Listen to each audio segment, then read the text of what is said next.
waktunya seperti apa tuh Bunda? Ntar syuting, keluarga, arisan atau apa segala macam itu? Wah, gue bukan termasuk tipe ke perempuan yang senang arisan ya. Oh. Satu aja gue nggak punya arisan. Karena mungkin karena masalah waktu ya. Kalau ikut arisan terus kita nggak hadir juga kan nggak enak. Jadi mendingan aku nggak ikut arisan ya. Waktunya memang nggak cukup. Waktu itu harus terbagi menjadi 3 bagian dalam satu hari. Pertama kita bagaimana bisa membagi waktu untuk ibadah, bagi waktu untuk istirahat, bagi waktu untuk kerja. Karena ketiga-tiganya ini memang penting dalam kita menjalankan kehidupan. Iya. Ya harus bisa menjaga keseimbangan itu harus bisa. Kalau dilihat dari kesibukan sendiri itu kadang-kadang kita merasakan 24 jam aja kurang ya. Tapi kita diingatkan kembali sama Allah tetap harus punya waktu untuk istirahat. Ya aku coba untuk semaksimal mungkin. Memang sekarang ini boleh dibilang waktunya terbagi-bagi antara Jakarta dan Bali, antara Bali dan Jakarta. Ya aku juga membangun sebuah resort semata-mata ini ikut memberikan kontribusi menjaga dan melestarikan budaya bangsa yang ada di Bali, culture Bali memang saya suka. Jadi saya buat resort nggak terlalu besar tapi ya lumayan lah ya, sebagai pribumi punya resort masa orang asing semua isi di Bali kan harus dibantu juga perbumian.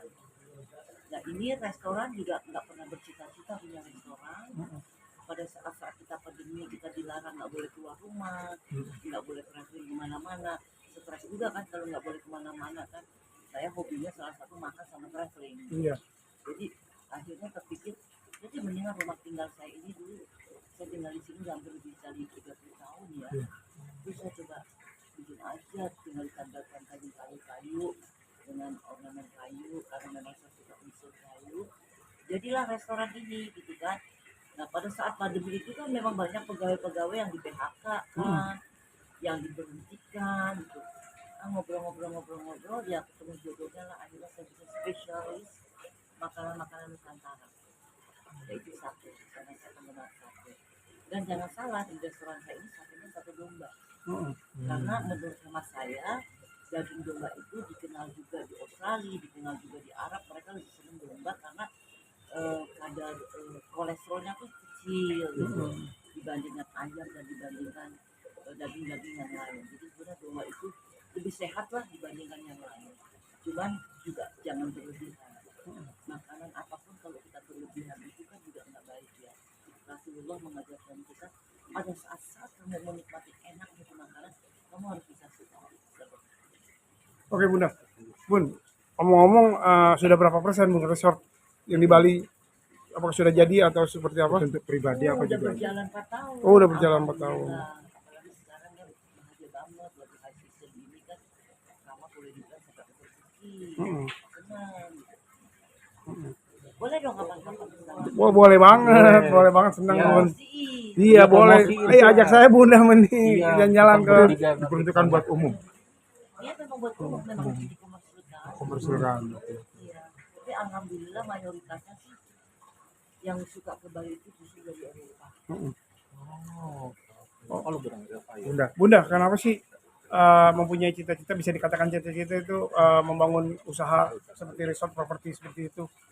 Ya, saya menjalankan kehidupan tuh mengalir begitu aja, tidak pernah ada dalam cita-cita. Bahkan mimpi juga enggak ya.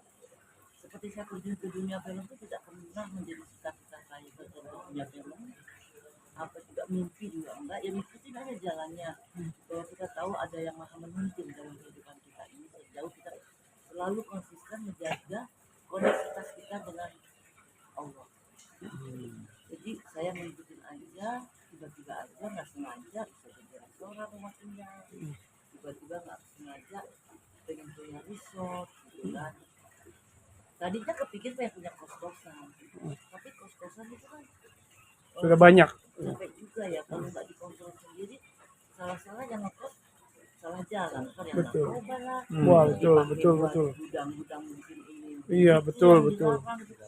Saya nggak mau, saya takut. Jadi kalau resort itu kan sifatnya para pegawai itu punya edukasi hospitality yang cukup baik dan kita punya security yang cukup tepat. Jadi masuk aja harus ada KTP kayak gitu kan. Kita check in di hotel itu harus ada KTP, harus ada ID kita gitu. Jadi sistem kontrolnya menurut saya lebih hemat, lebih nyaman, lebih tidak terlalu khawatir lah ya, semuanya mengikuti SOP internasional, SOP sebuah hospitality secara mendunia. Jadi kita harus memang pastikan, harus patuhi aturan-aturan seperti itu. Kalau kos-kosan kan enggak dikelola oleh kita sendiri gitu kan, kadang-kadang bisa nggak bisa kontrol, bisa kebablasan juga takut saya. Jadi saya lebih senang di hospitality. Di hospitality itu juga ada restorannya, ada spa-nya gitu. Jadi banyak passion yang saya suka ada di sini. Setelah resort mungkin apalagi yang Bunda ingin wujudkan ke depannya? Tentunya film ya, karena film sudah mendarah daging di saya. Saya sudah kembali ke dunia film dengan beberapa film.